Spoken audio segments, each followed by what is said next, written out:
The human world is made one.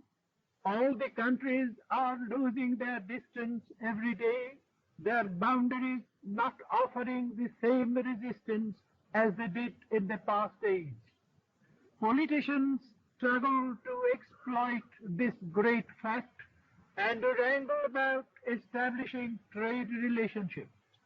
But my mission is to urge for a worldwide commerce of heart and mind, sympathy and understanding, and never to allow this sublime opportunity to be sold in the slave markets for the cheap price of individual profit or be shattered away by the unholy competition in mutual destructiveness.